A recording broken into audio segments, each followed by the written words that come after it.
The rain hammered against the funeral home windows as I stood in the back corner, watching my family gather around Mom's casket. The establishment was one of those expensive places on the Upper East Side, with crystal chandeliers and plush carpet that muffled every footstep.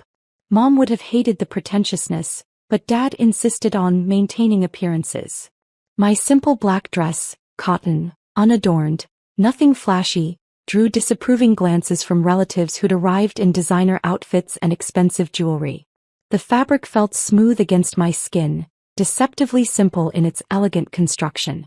"Victoria," my sister Miranda hissed, sliding up beside me with her perfectly styled blonde hair and $1,000 Hermes bag. She wore a black Chanel suit that probably cost more than most people's monthly salary. "At least try to look presentable next time. This is Mom's funeral, not some garage sale." She gestured dismissively at my dress, her diamond bracelet catching the fluorescent lights. "I mean, I know money's tight for you, but surely you could have borrowed something decent? You're embarrassing the family. Aunt Patricia was just asking me if you needed financial help to buy appropriate clothing." I looked down at my dress, a piece I'd personally designed 6 months ago. The fabric was hand-woven Italian silk, sourced from a mill in Tuscany that had been crafting luxury textiles for over 2 centuries. The simplicity was intentional, elegant in its restraint, what the fashion industry called quiet luxury. But Miranda saw only what she wanted. Her younger sister, the family disappointment, too poor to dress appropriately. "You're right," I said quietly, smoothing down the fabric that had cost more per yard than Miranda's entire outfit. "I should have put more thought into it." Miranda smiled triumphantly and returned to the front row. Her heels clicked against the marble floor, echoing through the solemn space. Dad stood near the casket in his expensive charcoal suit, playing the grieving widower while secretly checking his phone for stock updates. His consulting business had been struggling for 18 months, though he'd never admit it publicly. His clients were moving to younger, more innovative firms, but his pride prevented him from adapting to the changing market. My brother James whispered to his wife about the inheritance, assuming I couldn't hear them. He wore his best navy suit, the one he'd bought when promoted to regional manager at First National Bank. The promotion had come with dangerous confidence, leading him to make riskier loans and bend regulations. "Poor Victoria," James's wife Sarah murmured loud enough for half the room to hear. "Still working at that little boutique downtown. Maybe now that Mom's gone, she'll finally get serious about her life." Sarah had never worked, supported entirely by James's banking salary and her grandparents' trust fund. She spent her days shopping and attending charity luncheons where she played at philanthropy without understanding the causes. I stayed silent, letting them believe what they needed. For 5 years, I'd carefully maintained the illusion of being the struggling younger daughter, working at a small fashion boutique, living in a modest apartment, driving a 10-year-old Honda Civic. The apartment was actually a penthouse I'd purchased through a shell company, designed to look modest while containing a sophisticated workspace where I managed my growing empire. The Honda was deliberate, reliable, invisible, perfect for moving through the city without attracting attention. They were comfortable, successful in their minds, completely unaware of the empire I'd built while they dismissed my ambitions as childish fantasies. The funeral service dragged on with hollow speeches about Mom's kindness. I remembered her differently. The woman who'd supported my early interest in fashion, who'd driven me to design classes when I was 12, who'd believed in my vision when everyone else called it playing with dolls. She'd saved tip money from the diner where she worked nights to pay for my art supplies. Mom had been gone from our lives long before cancer took her, worn down by years of Dad's indifference and my siblings' constant demands. During her final months, I'd anonymously paid all her medical bills through a charitable foundation I'd established. The family never knew where the money came from. During the viewing, relatives approached with that mixture of pity and condescension reserved for family members who hadn't made something of themselves. "Victoria, sweetheart," Aunt Patricia cooed. "How are you holding up? I know this must be especially difficult for you, what with your circumstances." Uncle Robert nodded sympathetically. "If you need help finding a better job, I know people in retail management. Nothing glamorous, but steady work with benefits." Each offer felt like a small knife, twisted with good intentions and complete misunderstanding. They saw my quiet demeanor and modest appearance as evidence of failure, never considering that success might look different than their expectations. After the burial, the family gathered at Dad's house for the traditional meal. The house showed signs of deferred maintenance and financial strain: cracking leather furniture, carpet needing replacement, paint peeling where water damage had gone untreated. I helped serve food while Miranda held court in the living room, regaling everyone with stories of her modeling shoots and incredible opportunities. Her biggest contract was with Lumiere Fashion House, a mid-tier luxury brand specializing in accessible high fashion. The photographer said I had the perfect look for their new campaign, Miranda announced. Very natural, very authentic. They're launching a major advertising push next month, and I'm the face of the brand. She didn't mention the campaign's modest budget, or that Lumiere was struggling to compete with larger luxury brands. Her contract was worth $200,000 annually, decent money for a regional model, but hardly the fortune she implied. Did you see Victoria's dress today? Miranda announced loud enough for me to hear from the kitchen. I mean, I understand she's struggling, but there are limits to what's appropriate for family occasions. Several family members chuckled. Aunt Patricia shook her head sympathetically. That girl needs guidance. Maybe now she'll realize she can't keep pretending she's some kind of artist. I continued arranging sandwiches, my face neutral. The sandwiches were from an expensive catering company. I'd anonymously paid for the entire reception, knowing Dad couldn't afford the spread the family expected but would never admit to financial limitations. Let them talk. Tomorrow everything would change. The next morning I sat in my real office. Not the tiny boutique where I maintain my cover, but the executive suite on the 42nd floor of the Meridian Tower downtown. My corner office offered panoramic views of the city, with custom-designed furniture by Italian craftsmen who worked for European royalty. Floor-to-ceiling windows framed the cityscape like living artwork, and my assistant Sophia brought me coffee in a cup that cost more than most people's monthly rent. The coffee was from a small Jamaican plantation that produced fewer than £1,000 annually. The termination papers are ready, Miss Victoria, Sophia said, placing a leather folder on my desk. She was a London School of Economics graduate who spoke 4 languages fluently. Miranda Santos, exclusive contract with Lumiere Fashion House, effective immediately. I reviewed the documents. Miranda's modeling contract was about to disappear. She had no idea that Lumiere Fashion House was just one of 17 brands under my umbrella company, Apex Fashion Group. She'd bragged to the family about her big break 8 months ago.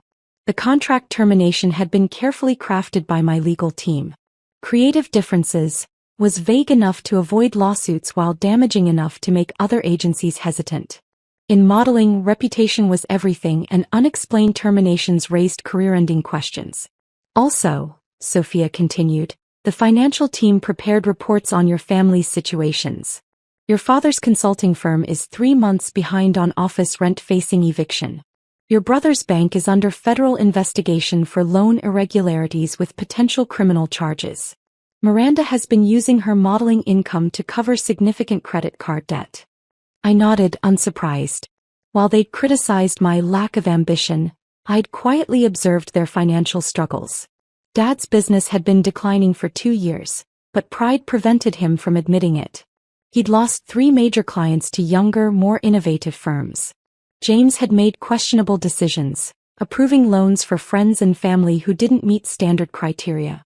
Federal banking regulators had noticed the pattern and launched an investigation that could result in fraud charges. Miranda lived beyond her means, funding her lifestyle with credit cards, hoping her modeling career would solve everything. She owed nearly $60,000 across 8 cards. My phone buzzed with a text from Miranda. Just got to my shoot. This Lumiere contract is going to change everything. Maybe I can finally help you get a real job. Love you, sis. Face blowing a kiss. I smiled and set the phone aside. In 3 hours she'd discover her contract had been terminated. The industry was small and gossip-driven. Word would spread quickly. Other agencies would assume she'd done something wrong, making new representation exponentially more difficult. But I wasn't doing this from cruelty. My family needed to understand reality, their reality and mine. At 2:47 p.m. my phone exploded with calls. First Miranda, hysterical and confused. Then Dad, demanding to know if I had any connection to Miranda's career problems. Then James, convinced I was involved in the federal investigation of his bank. I let them all go to voicemail, listening with growing fascination. In their panic, they revealed more about their true circumstances than they'd ever admitted during years of casual conversations. Instead of returning calls, I headed to where everything started. Mom's boutique downtown. The same little shop where I'd maintained my cover, pretending to be another employee helping customers find affordable clothing. The boutique sat on prime real estate in the Arts District, a narrow storefront between a trendy coffee shop and art gallery. Most people saw it as a quaint business, barely profitable. They had no idea that the entire block, including the coffee shop, gallery, and 6 other buildings, belonged to me through shell companies. I unlocked the door and stepped inside, breathing in the familiar scent of fabric and possibility. This was where I'd tested early designs, learned what real customers wanted, built the foundation of everything that came after. The boutique's modest profits meant nothing compared to its value as market research. My phone rang. Miranda calling for the 6th time. "Victoria, please, I need to talk to someone. Something terrible happened. Lumiere Fashion House terminated my contract out of nowhere. They won't tell me why, just creative differences. I don't understand what I did wrong." Her voice was shaky, desperate. This was probably the first time her looks and charm hadn't solved a problem immediately. "I'm sorry to hear that," I said. "These things happen in the fashion industry. But I need this job. I have bills, payments. Maybe you could ask around? You work in fashion, right? Maybe someone at your little boutique knows someone." My little boutique. If only she knew that the woman she'd dismissed owned not just Lumiere Fashion House, but Meridian Designs, Apex Luxury, and manufacturing facilities in 12 countries. "I'll see what I can do," I said. "Thank you. And Victoria, I'm sorry about what I said yesterday. At the funeral. I was upset and I took it out on you. That wasn't fair." For a moment, I heard something genuine in her voice. The sister I'd grown up with before success and competition drove wedges between us. But the apology was motivated by need, not real understanding. That evening, Dad called. "Victoria, we need to talk. There are complications with the business. I might need to borrow some money to cover expenses while I sort things out." "How much money?" I asked. "Maybe 20,000? Just temporarily. I know you don't have much, but if you could take out a loan." $20,000. I'd spent more than that on the dress I'd worn to Mom's funeral. The simple dress Miranda had criticized. "I don't think I can arrange that kind of money," I said. "Right. Of course. We'll figure something out." The defeat in his voice was heartbreaking. He'd built his identity around being the successful patriarch. Admitting financial failure to his youngest daughter was devastating. The next day brought more calls. James needed legal representation. Miranda had been dropped by her agency and faced eviction. Dad's business was on the verge of bankruptcy. And they all looked to me. The family failure. Expecting nothing but hoping for small miracles. I decided it was time for a family meeting. "I've rented a conference room at the Meridian Tower," I told them. "We need to discuss some things face to face." "The Meridian Tower?" Dad sounded impressed. "Isn't that expensive?" "I know someone who got us a discount," I said. Saturday afternoon, my family gathered in Conference Room A on the 42nd floor. The room was a masterpiece of corporate design, floor-to-ceiling windows offering panoramic city views, a polished mahogany table, leather chairs, and a wall-mounted display system. They looked uncomfortable in the sleek space. Miranda had dressed down, her designer outfits replaced by jeans and a sweater. Dad and James wore their best suits, trying to project success as their worlds crumbled. "Thank you all for coming," I said, standing at the head of the table. "I wanted to discuss our family's situation honestly." "If this is about money," Dad interrupted defensively, "we don't expect you to solve our problems. We know you're doing your best with limited resources." "Actually," I said, "I want to show you something." I activated the display screen and pulled up the first slide. Apex Fashion Group's corporate structure. 17 brands, 43 retail locations across North America and Europe, manufacturing partnerships across 4 continents. "This is my company," I said simply. The room fell silent.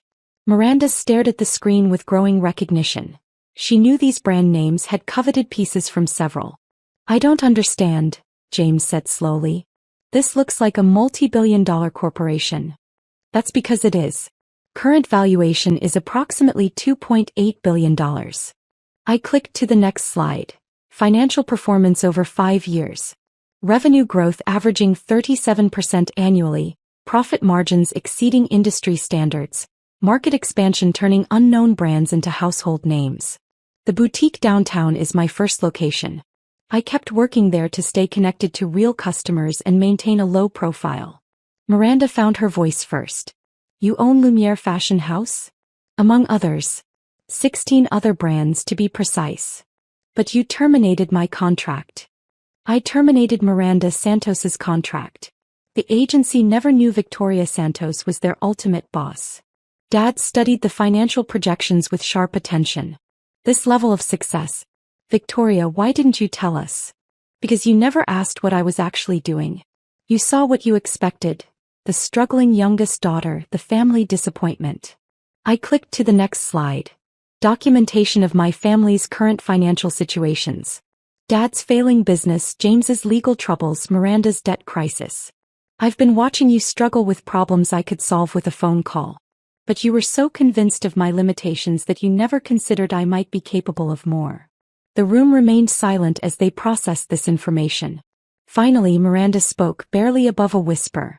At Mom's funeral, that dress was from my most recent collection. Hand-woven Italian silk, custom designed. Retail value would be around $12,000 if it were available for sale. Miranda covered her face. I told you it looked cheap. You told me what you believed based on your assumptions about my life. James was scrolling through his phone. Victoria, this says you're the youngest person ever to build a fashion empire of this scale. Forbes calls you the invisible titan. Forbes featured me on their cover 6 months ago. None of you mentioned seeing it. We don't really read Forbes, Dad admitted. I clicked to the final slide. A photo of our family at Mom's funeral. We stood around the casket, each isolated despite our proximity. Dad checking his phone, James whispering about money, Miranda posing even in grief, and me standing alone in my simple dress. Mom knew, I said quietly. Not the specifics, but she knew I was building something important. She was the only one who asked about my work, who listened when I talked about design and business strategy. The room felt heavy with unspoken regrets. What happens now? Dad asked. That depends on what you want. I can solve your immediate financial problems, all of them, with a single bank transfer. But I won't go back to being treated like the family failure. Miranda looked up, tears streaming down her face. I don't know how to apologize for this. For not seeing you. You can start by seeing me now. Really seeing me, not the version that fits your expectations. Over the next 2 hours, we began rebuilding our family relationships on truth instead of assumptions. The conversation was painful, full of acknowledgments of hurt and years of misunderstanding, but also healing. I offered Dad a consulting contract with Apex Fashion Group. His business experience was valuable, just misapplied. James's banking expertise could help with international expansion once he resolved his legal issues. Miranda had genuine modeling talent, but more importantly, she understood fashion from a consumer perspective that could inform our marketing strategies. There's one condition, I said. The boutique downtown stays exactly as it is. I'll continue working there some days, staying connected to the real world. Success doesn't mean losing touch with why I started this. 4 months later, our family gathered again for a happier occasion. Apex Fashion Group was going public, and the IPO celebration was in the same conference room where I'd revealed the truth. The transformation was remarkable. Dad had thrown himself into consulting work with renewed energy, helping revitalize 3 struggling fashion companies we'd acquired. James had resolved his legal issues and been promoted to head international banking for our European expansion. Miranda returned to modeling exclusively for our brands, helping develop campaigns that spoke to real women. As I stood at the podium preparing to ring the opening bell, I thought about Mom. She would have been proud, not of the money but of the family we were becoming. A family that finally saw each other clearly. The stock opened at $47 per share and closed at $62, valuing Apex Fashion Group at over $4 billion. The financial press hailed it as one of the most successful fashion IPOs in history. But the real victory had happened months earlier in a funeral home, when I'd chosen dignity over defensiveness and truth over comfort. My family had spent years telling me what I couldn't afford, never bothering to discover what I'd actually built. Now they knew the difference between assumptions and reality. And so did I.